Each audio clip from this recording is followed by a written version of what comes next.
Finally, the truths, but not fair. You fooled so many people, including me, bro. No, we didn't Yeah, fool, bro. If we had written that कि हमने इसको AI से नहीं बनाया, then we would have fooled. it's not fooling. It's just कि there's an art और AI कैसे काम करता है, मैंने कैसे किया है वो भी मैं बता सकता हूँ, right? It's not about fooling. जो भी चीज़ें हैं आप नेट पे सर्च करो, रिसर्च करके बनाइए चीज़ें ऐसे. It's not fake. मतलब जो कॉन्सेप्ट है वो फेक नहीं है. Images, audio is AI generated for sure, but it's basically an echo from the past. हो रखा है हमारे. अगर आपको हिस्ट्री नहीं पता है, हमारे सप्तऋषि जो थे वो ऑल ओवर द वर्ल्ड गए थे. उन्होंने योगा सिखाया था लोगों को. तो अभी ट्रेसेस हो ना हो, वैसे टेम्पल्स मिले हैं ईरान में, ऐसी बात नहीं है. But still, my intuitive thought was to regenerate that history, regenerate that that sound, that vibe. वो जो एक भक्ति है, एक डिवोशन है, वो मैंने AI के थ्रू और डेटा लेके बनाई है. मैंने रिसर्च करी है पहले. ऐसे नहीं कि हाँ मेरे को ईरान पे गाना बनाना है, ईरान क्योंकि वॉर चल रही है, लोग सर्च कर रहे हैं तो let's make a song viral होते हैं. That was not my aim. I was not even expecting a lot of people to like the songs. ये बेसिकली एम ये था कि मैं कुछ वैल्यूएबल ऐड करूं. और because I was already using music, I got inspiration from Supreet bhai. He introduce me to that tool. He has his own channel as well, मैं share करूँगा अभी. तो he share that tool and I kind of experimented. और उसमें मेरे को, क्योंकि I have background in music, right? I been a listener, I been playing guitars and stuff. बहुत सारे आर्टिस्ट सुने हैं डिफरेंट जॉनरास के, स्पेशली रॉक और मेटल के. बट ग्रंज भी सुना है. और बहुत सारे इन्फ्लुएंसेस के साथ मेरे को लगा कि जो मेरे को सही लगेगा, जो मेरे को नॉस्टैल्जिक लगेगा, वो मैं बनाऊं. डिफरेंट आर्टिस्ट को, अगर जस्ट फॉर एग्जांपल आप सोनू निगम पसंद करते हैं और साथ में आपको एडी वेडर भी पसंद है, राइट? पर्ल जैम का जो वोकलिस्ट है, उनको मिक्स करके क्या बनेगा? Just imagine. It's just out of the world. ऐसा सोच भी नहीं सकता कोई, ऐसा कोई आर्टिस्ट होगा भी नहीं. But AI can do that. It can achieve that creativity. मैंने एक गाना बनाया अभी तक वो रिलीज नहीं किया है. It's about Ekam Bharatam. तो I have used 9 languages: Hindi, Marathi, वाह. Sanskrit, Tamil, Telugu, Kannada, then Gujarati, Bengali and Sanskrit. वाह. तो That's inspiring, तो bro.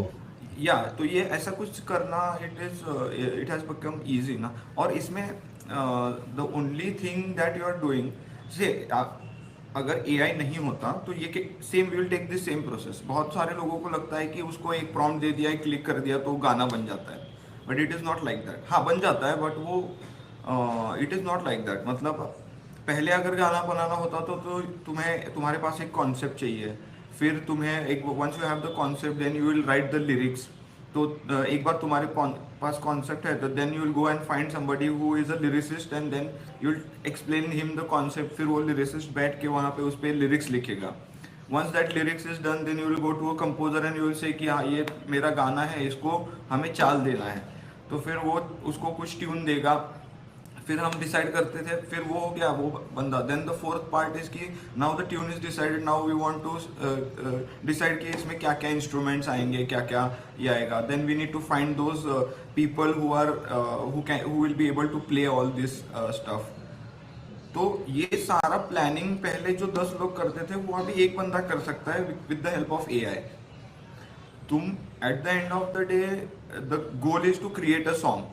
So there are two options: either you can take help of people or you have AI tools at your disposal that you can use to execute the same thing with just a one-man army. So it is a good Right. thing. I don't think कि AI है इसीलिए ये है. But वो लोगों को कैसे लगता है कि it is a low effort thing, ऐसा लोगों को लगता है. It's not. But if you are creating something तो उसमें कॉन्सेप्ट आता है, उसमें लिरिक्स आता है, ये सारी चीज़ें you need to manually create everything. उसको कैसे उसको गाना है वो भी हम उसको देते हैं इनपुट. तो all this manual things contribute in the creation of what comes out of that. फिर हम लोग 100 गाने बना के उसको सुन के then we shortlist and फिर हम वो एक पब्लिश करते हैं. तो there is a lot of effort behind it. So it is not that कि एक बटन दबा दिया और गाना बन गया. और एफर्ट लोगों को दिखेगा नहीं क्योंकि ये बैकग्राउंड में हो रहा है, राइट? ये बैक स्टेज में Yes. हो रहा है बेसिकली. Yes. बट आप ये देखो ना कि a lot of people who have no idea कि एआई है या नहीं है, या उनको फर्क ही नहीं पड़ता. They are enjoying it, they are having that Yeah. Peace. उनको फील आ रहा है, उनको भक्ति दिख रही है. और ये Yes. कुछ वल्गर नहीं कर रहे हैं हम. It's for Sanatan guys, it's for our civilisation. और ये रिमेम्बरेंस है. और जो पारसी लोग हमारे यहाँ पे आए, we really admire them. They are the most, you know, one of the most successful communities here in India as well as in the world. I'm here in Canada. I work with Parsi people who are from Iran who came here in 1970s और 90s. Revolution के time उनके parents ने वहाँ पे actually protest किए हैं. I work with them very closely. और मेरे को उनका ना वो मतलब क्लियरली पता चलता है. कईयों को तो ये भी लगता है कि मैं ईरान से हूँ, वो इंडिया से हैं, क्योंकि वी लुक सिमिलर. सच में फ़र्क ही नहीं ऐसा लगता उनको. और जो लैंग्वेज है, पारसी भाषा, हमारे जैसे ये इन्वेजन्स हुए थे, राइट, मुग़ल वगैरह आए थे, तो उन्होंने ऑफिशियल लैंग्वेज पारसी बनाई थी यहाँ की. जैसे अभी कहते हैं ना, English is like the unifying, Hindi और इंग्लिश आर बोथ यूनिफाइंग. उस टाइम ऑफिशियल लैंग्वेज गवर्नमेंट की पारसी होती थी, पर्शियन होती थी, जिसको सोफिस्टिकेटेड लैंग्वेज कहते थे. तो that is also an influence. But उससे पहले संस्कृत और वैदिक जो हिस्ट्री है वो ज़ोरोएस्ट्रिज्म से कनेक्टेड है.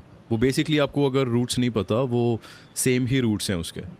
ज़ोरोएस्टर जो था और जो यहूदी भी थे, राइट, जो अब्राहमिक हम फेथ कहते हैं, वो अब्राहम क्यों है? वो इब्राहिम कहाँ से आया?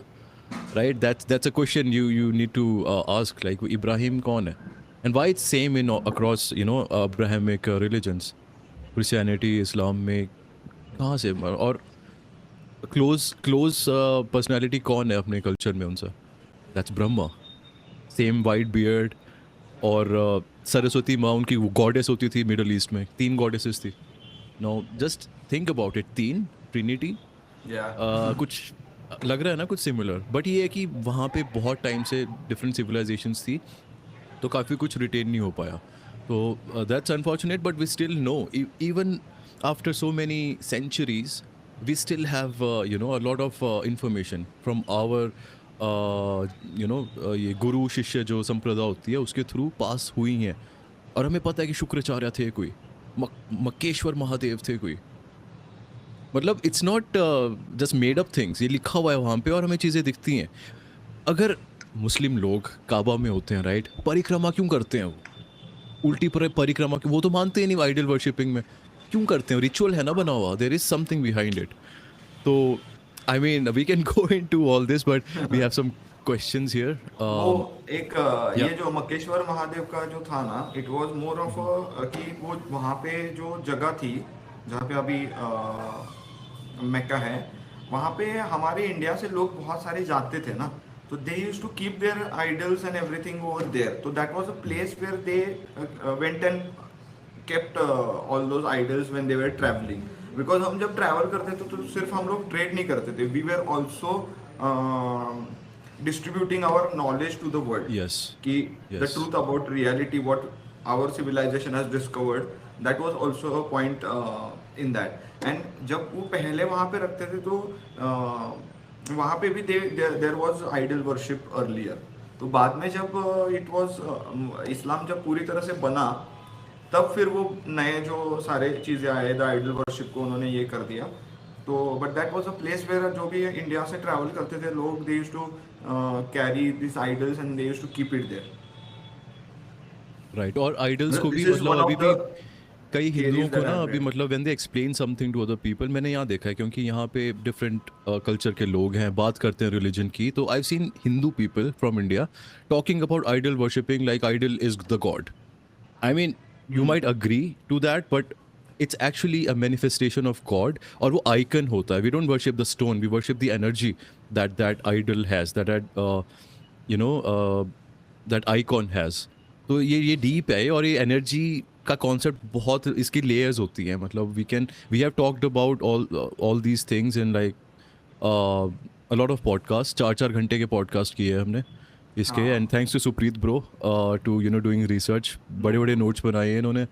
और मेरे को भी मतलब वैलिडेशंस मिली, मैंने भी शेयर की हैं चीज़ें। तो और इंटरेस्टिंग चीज़ ये है कि इस चैनल पे we have Supreet bro actually he saw our videos. मैं इनको जानता नहीं था पहले, बट हाँ we started inviting our viewers. जैसे आप हो, आप ये चैनल देख रहे हो, तो वैसे ही इन्होंने भी वीडियो देखी थी, तो we invited you know people, and he was one of the viewers who actually signed up and reached out to us, and we are very grateful for that कि ये हुआ। और नो नो, उससे I am very grateful because ना मेरी spiritual learnings की जो journey है ना, that started with this channel, to be honest. Because जो मैंने सबसे पहले हमने पॉडकास्ट किया था ना, तो दैट वाज जस्ट 1 मंथ। उससे पहले 1 महीना मैंने सिर्फ शुरू किया था ये सब पढ़ना और ये चीज़ें डिस्कवर की मैंने। तो मेरे अंदर भी वो इतना था कि I had to put it out somewhere, and fortunately that video showed up in my feed, and then I submitted the form, and then rest is history. that's awesome man। तो Yeah. इसकी भी हमने फिर एक ना validation किया था कि when we put out any thought to the world, चाहे यूट्यूब के ज़रिए या कहीं भी किसी प्लेटफॉर्म पे, वो थॉट ना ऐसा नहीं है कि वो बस ब्लैंक है, वो कहीं पे बस वो बंद हो गया, वो फैलता है। और यूट्यूब एक एल्गोरिदम है, वो जाता है क्योंकि एल्गोरिदम है, right. It videos reaches the people, the target people so to say, but वो कुछ ना कुछ वैल्यू निकालते हैं वहाँ से, and they connect. Most importantly they connect with the topic, not necessarily people. हमारे केस में अलग था कि वी काइंड ऑफ अंडरस्टूड कि we are from the same kind of soul family. हमारी Yeah. राशि भी सेम, कुंभ राशि का वो कनेक्शन है शनि से। तो ये भी बहुत इंटरेस्टिंग चीज़ है। और 7:30 चल रही थी, और वो सारी मतलब it's amazing guys, it's very deep. हाँ गौरव से भी बात की है, Gaurav is one of my friends, जो हमने एस्ट्रोलॉजी की वीडियो बनाई थी, वो देख के ही got like interested to join us. तो डॉट्स कनेक्ट होते हैं। पॉइंट ये है कि आपका थॉट जब जनरेट होता है, even if you not sharing it, वो स्टोर होता है यूनिवर्स में, ईथर में, Yes. जिसको डार्क एनर्जी, डार्क मैटर कहते हैं। That is Shiva basically. हमने इसकी बात की है, दैट इज़ कॉन्शियसनेस। वो उस फील्ड में, एनर्जी फील्ड में सेव हो जाता है, and people can catch it. It's like आपका एंटीना लगा है, आप उस थॉट को कैच कर रहे हो, और फिर आपके पास वो आता है, आप कनेक्ट करते हो उस चीज़ से। It works like that. मैं बहुत ब्रीफली बता रहा हूँ। Yeah.